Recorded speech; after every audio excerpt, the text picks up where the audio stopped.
I've been spending most of my morning responding to people being homophobic towards Pride today in my community personally, so it's been an interesting morning. I don't I don't have an issue if you have opinions. My issue is I don't like your opinions.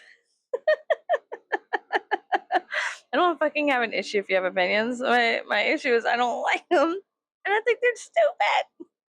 They're like, "Oh, the Bible says you guys are sick fucks," and I'm like, "Hey," literally, I'm in the comments like, "Hey, fuck you." No, like in the comments, just being like, "Okay, cool. Listen, that Bible has been rewritten and revised at least 50 times to avoid copyright claims. I'm proud of these people for coming out and doing the right thing, and you're just a fucking loser. And I'll see you next year." Is this thing picking up the music in the background? Because I am not trying to get slapped with the copyright. That is the last thing I am trying to do right now.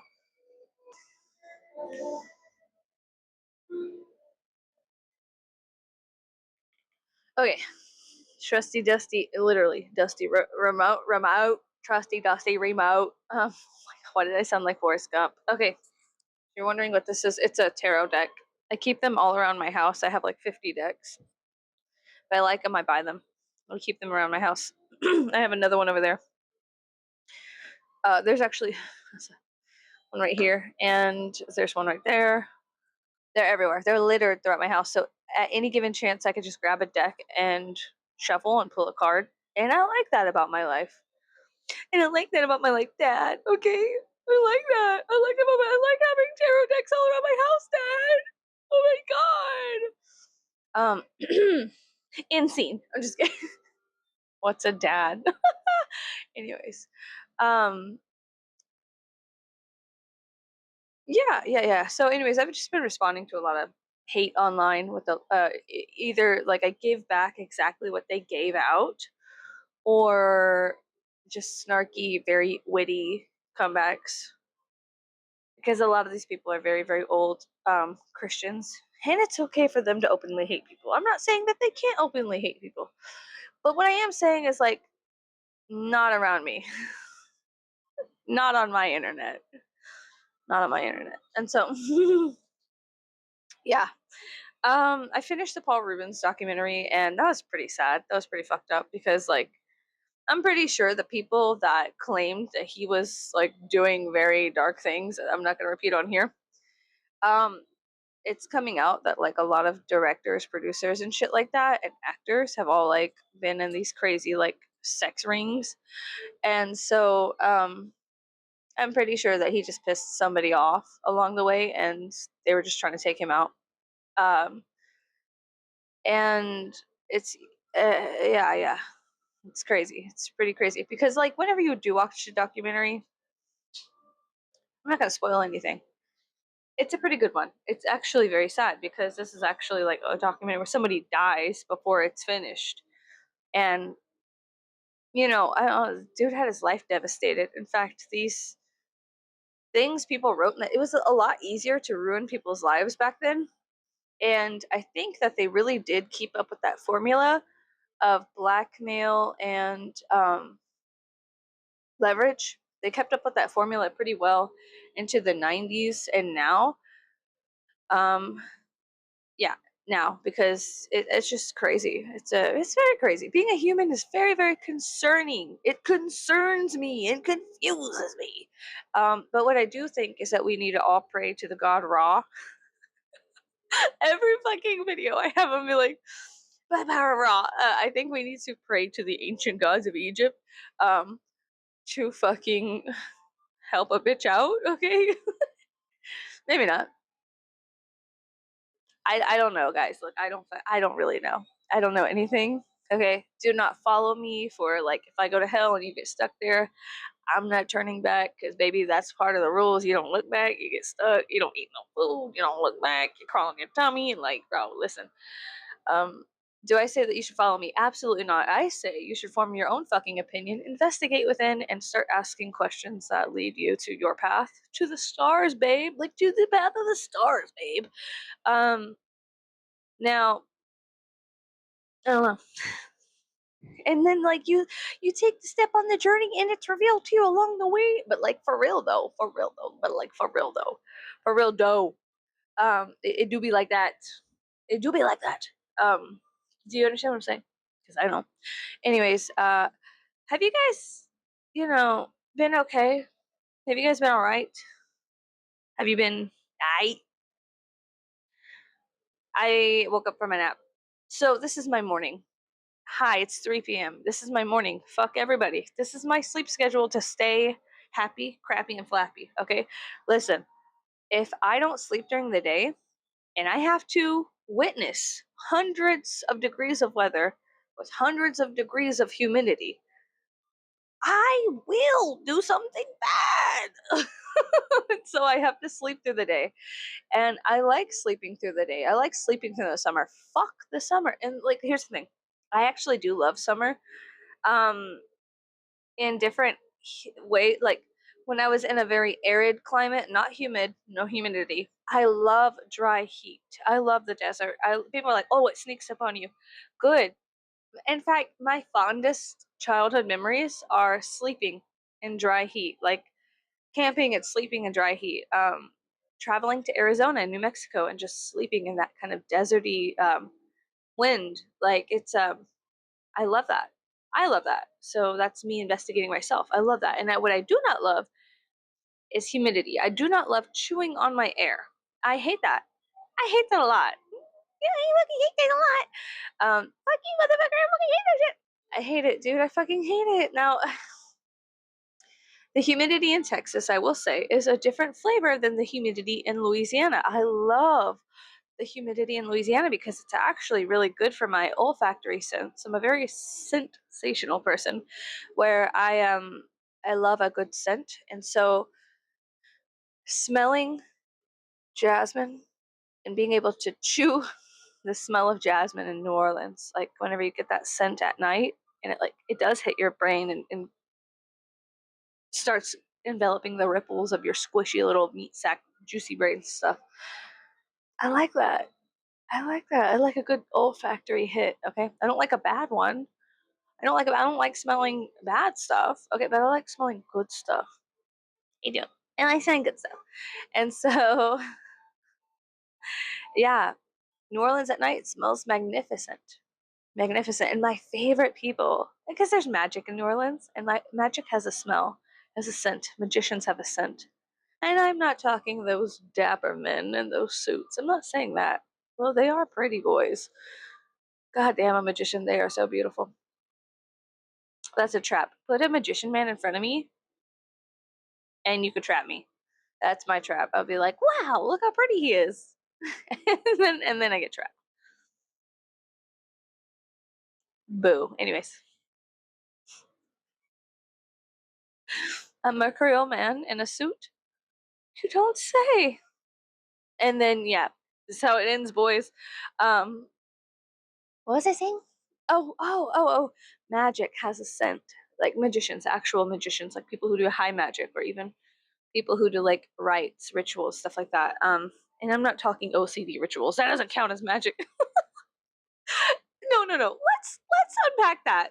Is an OCD ritual? Come on.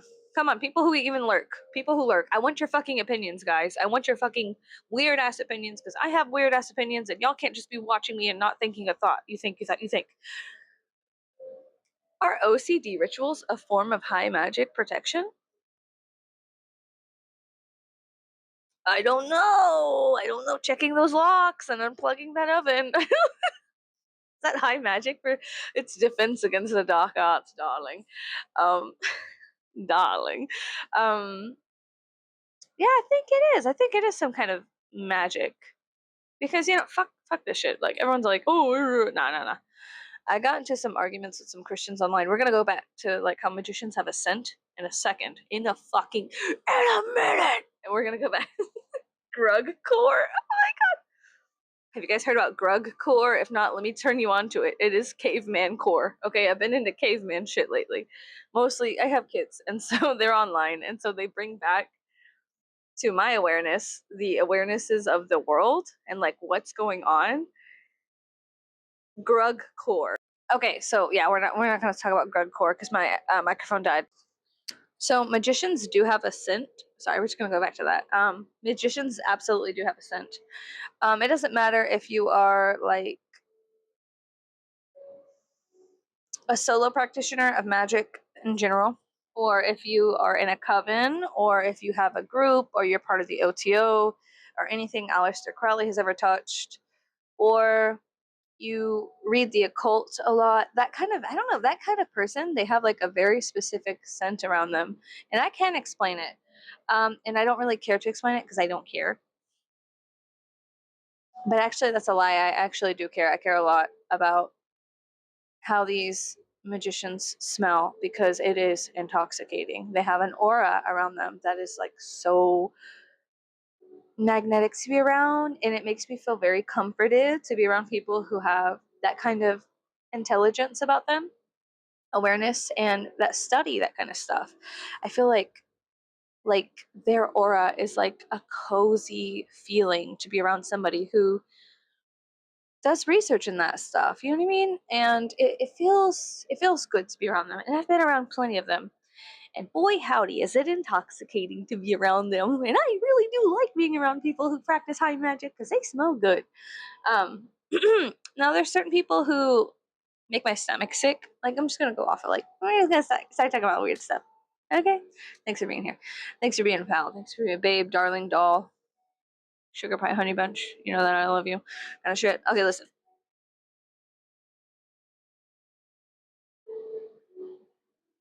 They smell good. No, they do. And also articles of clothing on certain. Okay, this is going to be difficult to explain. I can, like a bloodhound, sniff out things that have magic associated with them or tied to them. I don't know if it's like a psychic quality or whatever, like whatever, blase, blase. Okay. I don't know the terminology for it. All I know is that I could do it really well, really fucking well. I can sense somebody who's done magic. You could just smell it on them and their breath, on their clothing, the way they hold themselves. It smells good. It smells good. Um, but then there's also people who do like corrupt magic or tainted magic, and I don't know how to explain that other than that they make my stomach hurt. They make me feel like I swallowed an electric eel and it's fighting for its life in my bowels. Um, and around those people, I have to be very quiet because they are connected to some weird shit. And it's not the good weird shit. There's good weird shit. Like, I can't explain it. It's an experience. Like, I could see it in my head in pictures, but I can't explain it. There's good weird shit, and then there's bad weird shit. It's not a darkness. It's like a wannabe darkness. It's like a poser. It's like true darkness is a certain way. It's a certain flavor. It's a certain distinct element and feeling and being. True light is a complete different element, feeling, and being. And these people that it's like they don't feel right. They feel wrong. They feel like jaded and jagged and not synchronicity, like not in alignment with anything really beneficial for mankind. I don't know how to explain it. They're just very corrupt, bad no people that make you feel like you ate an electric eel. And that feels weird. Even talking about it right now, my stomach's doing that thing. I'm just like, ugh, ugh, like I want to puke and go to the bathroom at the same time. Like it's a very gross feeling. Anyways, but I gotta stop talking about that because it's making me feel that way. But there is like there are people who are really cool. They're like super cool. No, there's people who are like magicians or people who are part of like Masonic lodges that I accidentally gravitate towards. And I'll just be sniffing them on accident, sniffing them out and be like, hey, what's up? And I'll tell them something and they look at me like, and I'm like, what did I say? And then they tell me other things and I'm like, oh, okay, cool. But yeah, no, night jasmine has a beautiful scent to it, especially whenever it is in New Orleans. It smells very sweet and like fragrant. Duh, bitch. Oh my god, it's jasmine, you dumb whore. Okay, listen, it smells good. All I can tell you is that it is like, it's haunting and alluring. And if you put a magician like on like one of those like bear traps, if you put a fancy, beautiful magician boy, right, with bird like qualities, I don't know why, like bird like qualities, and the smell of jasmine on a bear trap, it's over for me, folks. I am like, that is the one thing. I'm just like, uh, a man in a suit that smells like jasmine, bro. I'm out. I'm out for the count. um, no, but it is it's incredibly comforting to go to New Orleans. I don't drink, um, like people that go to New Orleans, but I kind of wander the roads and bask in the crowd, and I feel like I'm floating on water. It's a beautiful feeling, and it feels like a love, a long lost love from a family member, like a mother or something, like a great grandmother that has always loved you and has always been there for you and will always be there for you.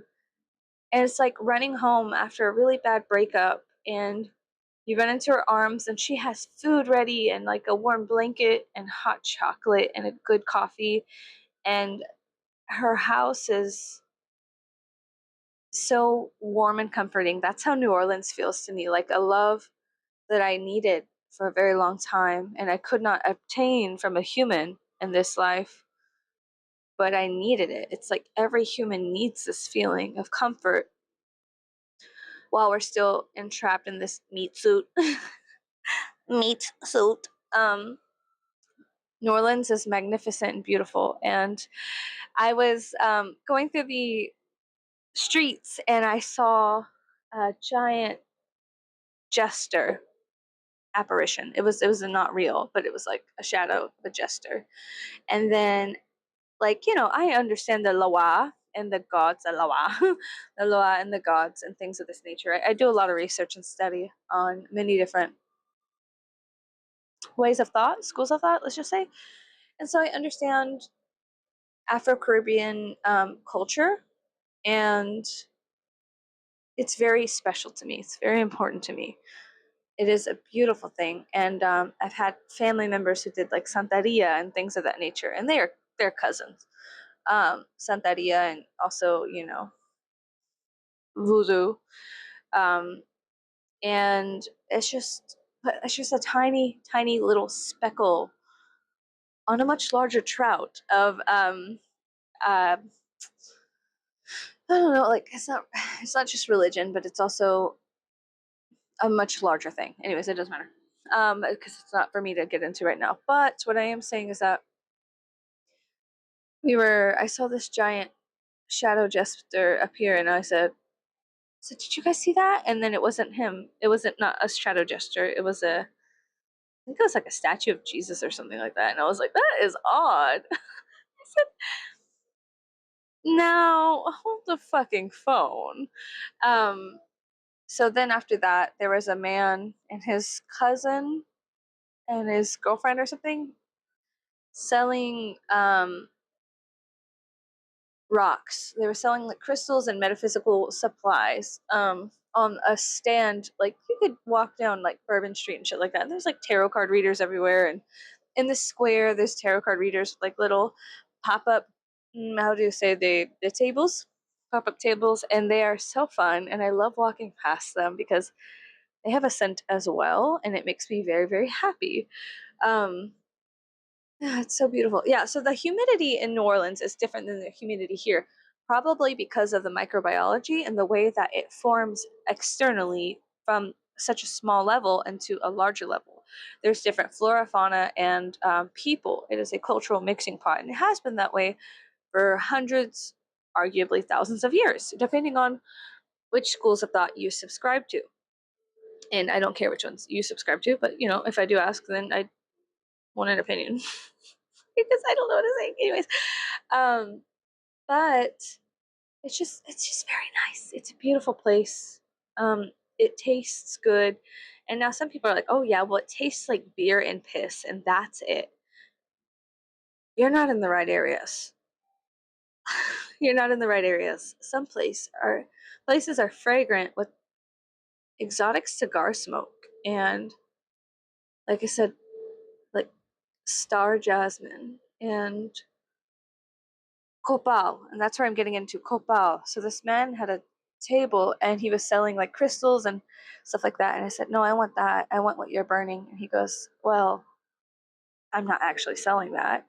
And then I was like, "I will pay you whatever I need to right now. I need that copal you have because it was I've smelled tons of copal. I love copal. It's very important to the ancestors. And so it's a resin from a tree in South America, I believe. I'm pretty sure. And I said, "No, I need that. I need that. The tears from the tears of copal." They used to call it like Mexican amber, things like that. But amber comes from a tree and it's fossilized and la la la. There's a whole like, whenever you actually get into the spheres of people who love identifying things, they will be very quick to cut you with labels. Anyways, so the guy was like, "Well, I'm not really selling it." I said, "Can I just have a piece of what you have, your little hoard, whatever you're burning? I need that."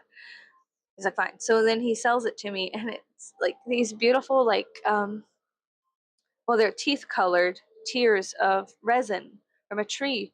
I believe it's a tree. I think copal comes from a tree.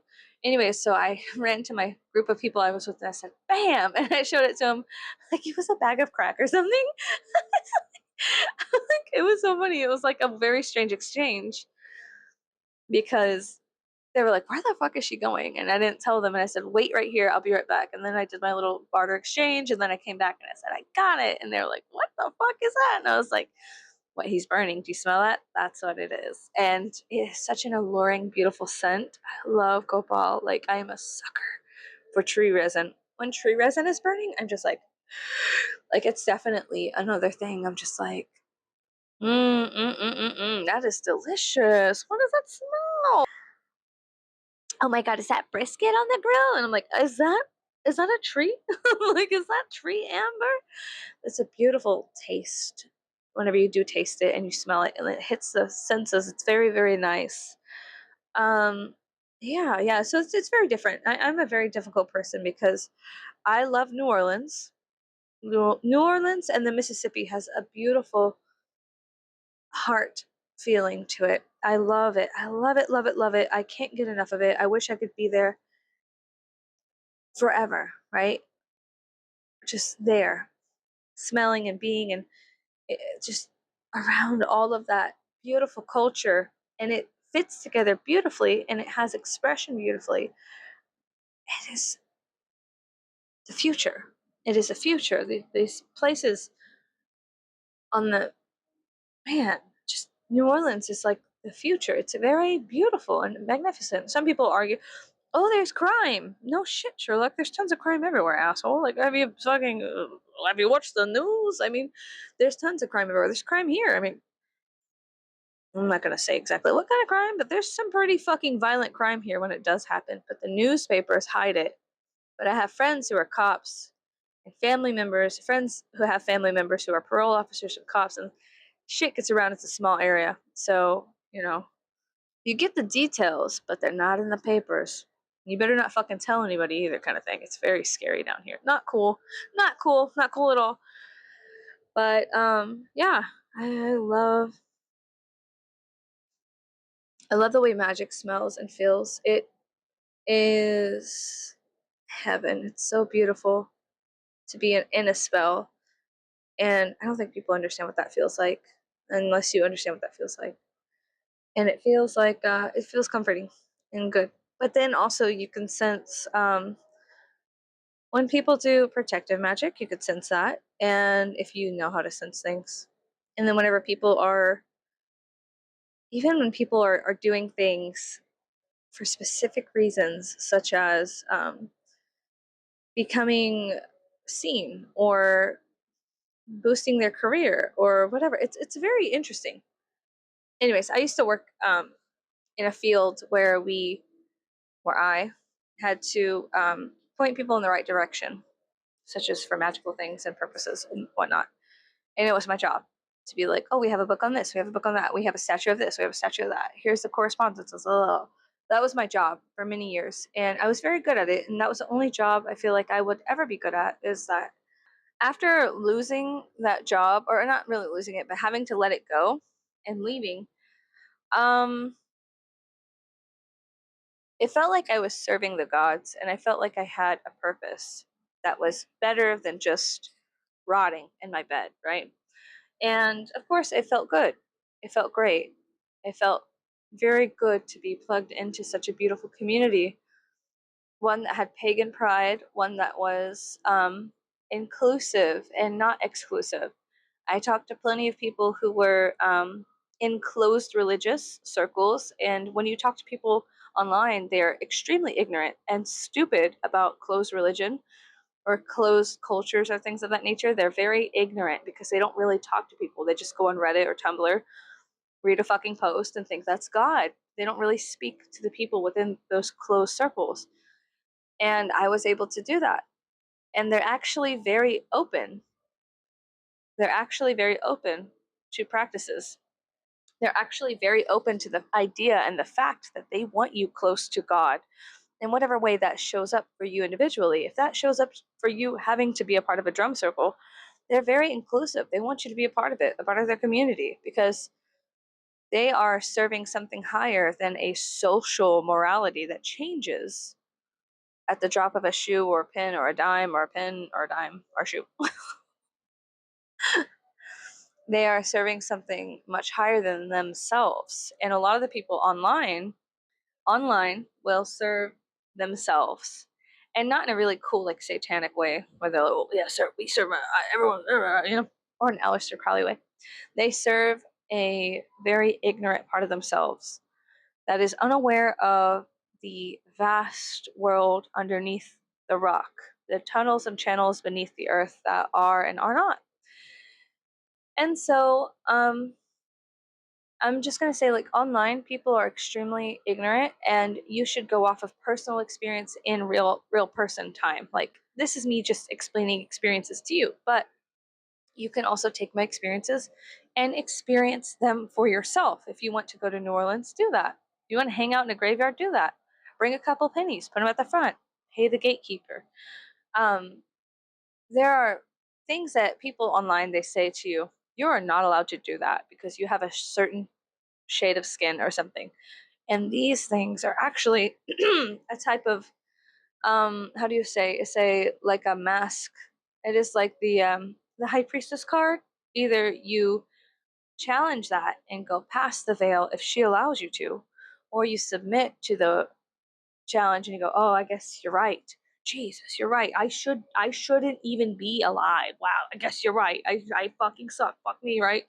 Um, but it's an individual thing. You know, we all have our little Sisyphus rock tasks we have to do every day, and we also have I don't know how to explain this. We have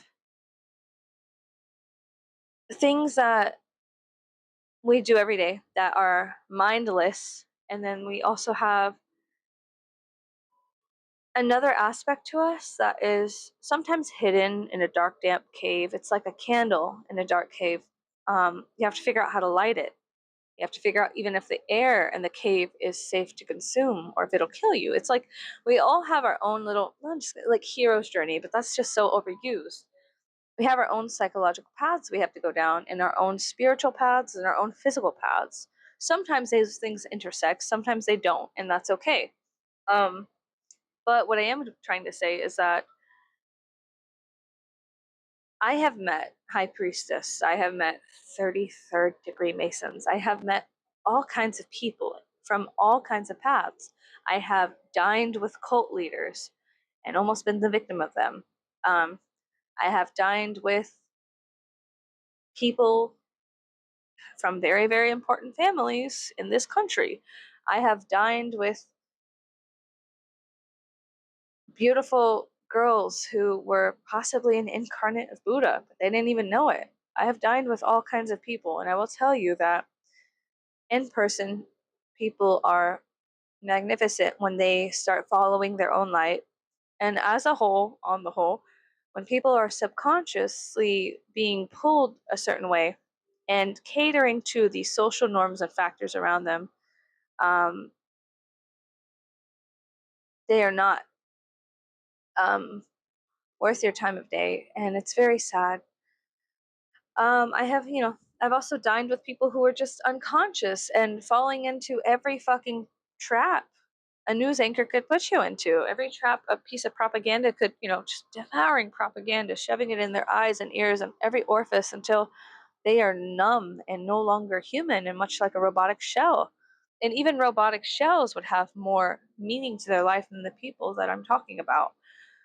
Because they're so far gone and broken and fractured. It's very scary.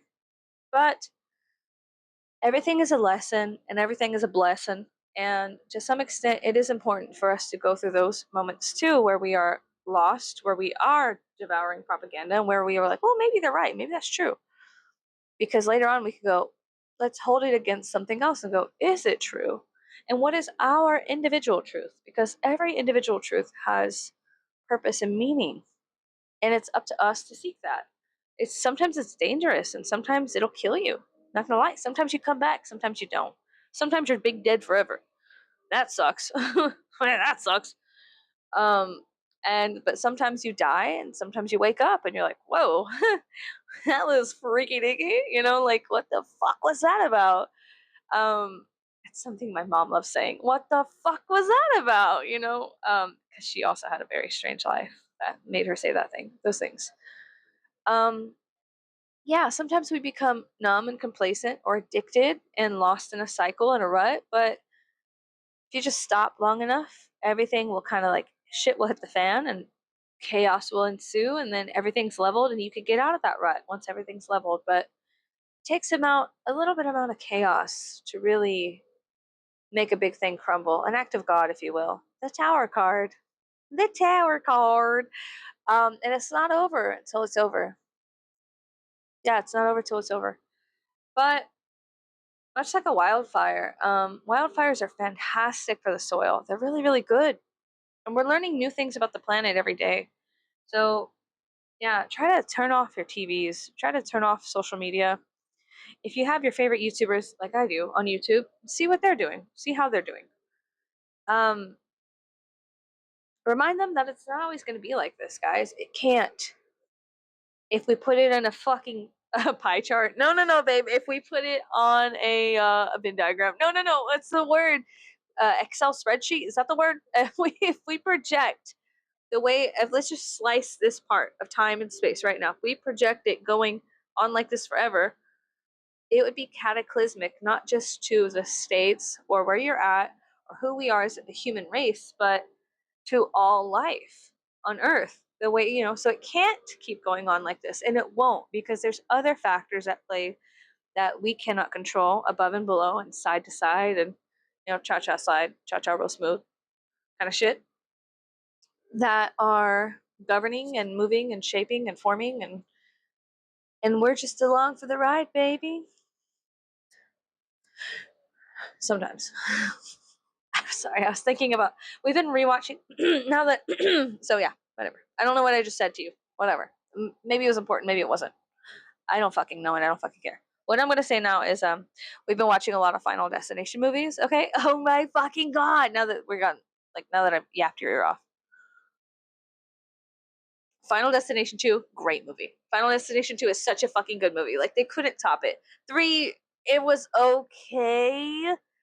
4, cringe. I don't know. This is like the acting in a lot of these movies is like atrociously bad. Like, it's bad. Like, it's really bad. Final Destination 2 was really good though. It was really good. 3, not so good. Not so good. 2 had all the magic, and it was like one of the sequels that was like really damn good. Like when they say the sequels are like better than the first one, like the first one was good. The second one had like this I don't know, it was good. Like, Terrifier 2 is also one of those sequels where you're like, yeah, like Terrifier was good, but Terrifier 2 is real good. I mean, I'm like sitting here talking about horror movies. Now that I got over the whole like what it is and what it ain't to an extent, and that's up for you to decide, and define and decide and all that shit. Terrifier 2 is a fantastic movie. And Final Destination 2 was really good. 3 was okay. Whatever. 4, I don't know. I didn't really like 4. And I remember seeing 5 a long time ago because I was like, hey, there's the guy from Anchorman and The Office. There's that guy. And am I going to watch Bloodlines? Probably. But 2 did really good with anxiety. Now, 3 and 4 did not do really good with anxiety. Like, it was kind of like whatever. 2, I was anxious. I was genuinely fucking anxious. Like, if I can explain, like, if somebody could cut through time and space and you had to explain to fucking Glub Glub from a different fucking planet what the fuck anxiety was, you can show them Final Destination 2 with like zero to no, like they don't need to understand English to see like, oh wow, that's holy shit. And then whenever you're done with the holy shit, like they had excellent writing. Because when you're done with the holy shit, like holy shit, oh my fucking god, it was like, dude, it was crazy. I was sitting there, my husband was watching it, and I was like, I don't want to watch these because it gave me a weird feeling. Like I had resistance in my body to watching it, probably because of OCD. But I was like, I don't want to watch these. And then we did, and I was screaming, I remember! And like, right as I screamed that, they died in like the most fucked off way. And I was like, that's right! Like, I was like, because it was all this anxiety filled Final Destination 2. Even if you're on my channel and you're a bot and you're just watching my fucking channel because I don't know you're gaining intel, bots, you want to learn about anxiety? Final Destination 2 is anxiety manifest. Like a way to keep somebody on their fucking edge of their goddamn seat, dude. Oh my god, because you're like, oh, it's gonna end like that, and then it do that. Oh shit, no! Every death had a twist, and it was good, and it was good. Every death had a fucked off twist. Like death had like a fucking backdoor plan for every single one of these motherfuckers, and it was kind of funny because like in America, this is how we associate death with like, oh, it's trying to get us. Fuck that. But in every other country, they're like, it is something we have to accept and love. It's like a family member that visits once in your life, maybe twice. One time they give you a hug forever, and if they visit you twice, one time it was a hug they gave you back. The other time it was a hug and they kept you and embraced you forever. In America, we're like, we gotta outsmart that motherfucker. He's trying to go get us. I'm just like, I hate you. I fucking hate you. Girl, shut the fuck up. Like, you know what I mean? Like, American death is not a good one, guys. Like, I'm sure. I mean, there's so many beautiful death cults and cultures and things around the world that have such a beautiful and loving, beautiful relationship with death and change. And America views it as like a threat. They're like, it's something that it could be eliminated, but it can't. So it's not just a threat, it's a fight. And it's like this tension between dying and it is so unhealthy. And then that unhealthy relationship with death causes bunches of death, by the way. I don't know if you know this, but that unhealthy relationship with death that we have in America for sure causes death because we're always trying to fight it, beat it, something, and it morphs and forms and shapes and comes through you anyways in some way. Like it's something that we feel like we could barter with, and we've just always had a very, very horrifically stupid, ignorant, disgusting relationship with death.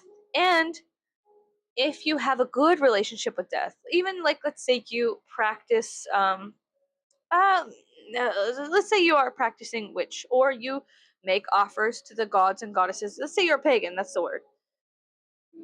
People will sit there and be like, you're bad. You're bad. Because like maybe it's Jesus' fault. Let's set this back. Not to be rude, but I think perhaps because America is widely and vastly Christianized in some Abrahamic way, and they view Jesus was able to cut corners and like overthrow death and live forever. that we all should be like that. Like we all should just do that. But it creates an unhealthy psychosis. Just kidding, I'm just kidding. My friend, she thinks everything's psychosis. So I was saying that. No, but it creates an unhealthy relationship with something that is a normal part of existence. And it's just a transitional from, because I mean, like on some level, we are all molecules, atoms, and microbiology, right? Like we're very tiny things that make up a big thing, right? Like this is the largest organ on our body, but underneath that we have multiple systems that create, and a skeleton that creates the human meat sack and somehow has consciousness and electricity within it, right? Okay, so that being said, death is just like a transitional period. It's not like a big bad thing that you have to worry about, because we're transitioning from this kind of consciousness into, like, let's say you decay. Let's say you're in a forest. Let's say you decay. Well, now your consciousness, it goes somewhere. So I don't know, somewhere, and your body becomes a part of that microbiology of the forest or the animals, or now it becomes a part of everything, and eventually it'll go back to everything. Let's say the animal. Let's say you got eaten by animals in the forest and you died, and you died. Oh no, she died, right? Well, now you're part of the fox, the rabbit, the wolf, the bear, the bees, the wasps, whatever. Mushrooms, mycelium networks. Now you're part of the trees, because the mycelium networks, they give chemicals and elements to trees. Now you're part of the trees. Now that consciousness has shifted into something else. But in America, we don't view that. That, guys, that's crazy talk. That's crazy. You're talking about your ass. Anyways, here's a piece of aluminum, and we're gonna shove some mercury into it and see what the fuck happens. Anyways, I gotta go back to my job as a Walmart greeter, because that's more serious. Anyways, I'm a traffic cop. Anyways, I have a giant flag on the back of my fucking CC's pizza truck. Shut up. Small town core. Small town America. Anyways, yeah, it's fucking kooky, creepy, whatever, the Addams Family. It's freaky and kooky and all that shit. Anyways, so, but what I'm saying is that, like, if you do have like a beneficial, like, let's say you work with La Santa Muerte or something like that, people are like, oh, she's a bad person. You're a bad person. You work with a death person. You are bad. You are so bad, bad, bad, bad, wrong, wrong, wrong. Evil, devil, slut, skank, against God, against Jesus.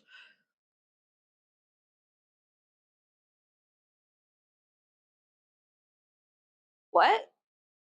Babe, I don't know if you know this, but motherfucker come to everybody door. Sometimes that motherfucker come to everybody door and not twice. Sometimes that motherfucker just leave a note and come back for you later. It's not like Final Destination. Death is not like, but in America we have this very, like, we're all exposed to that, and so it's a type of ideology we kind of adopt and accept through media and art and stuff like that. Movies.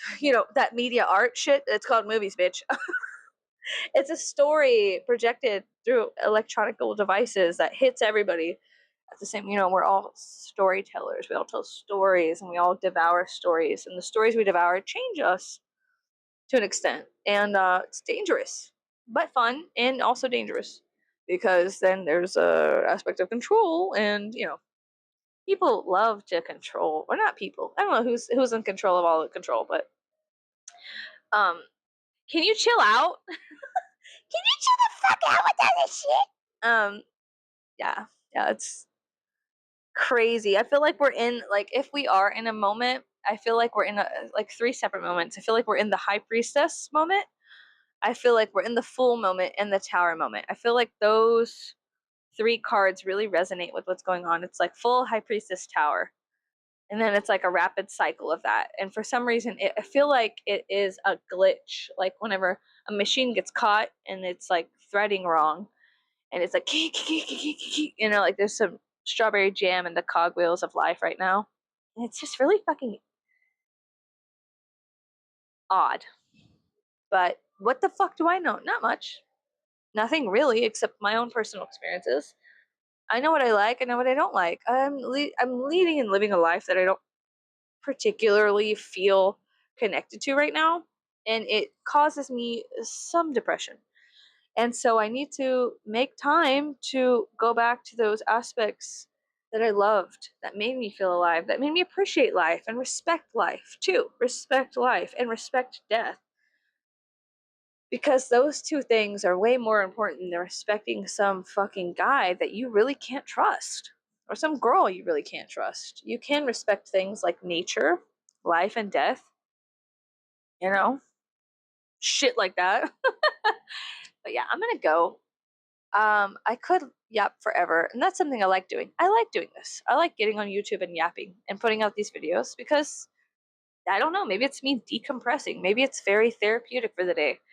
I go back and like whenever I envelop myself in people and processes I hate, I project that into my reality. I say things like, I hate this shit. I fucking hate this shit. And because I'm just trying to piece together the understanding that I hate giving my life to all of this hullabaloo that really doesn't matter. And it's just transitional stuff into a different phase. And I love transitional stuff. I love the feeling of the transitional stuff. I love being in that threshold of existence. But what I don't love is a lot of the shit that's happening right now. It's a little freaky deaky, and I hate getting caught up in it. I hate whenever I get snagged and caught up in it. Um, it's big bad. Oh my god, I'm watching. It's so funny. There's an interview from I think like 1977 with David Lynch right now playing. It just auto played. Um, that's crazy. Anyways, okay, whatever. Yeah, what I don't like is getting snagged up and stuff. What I do like is observing the things that I get snagged up in and just letting it go through me and flow through me, so that way I don't get snagged up on it. You know what I mean? Yeah, I don't know. Okay. All right, fine. I'll go. Where am I going? I gotta go clean my house. Okay, I'll see you guys later. Goodbye.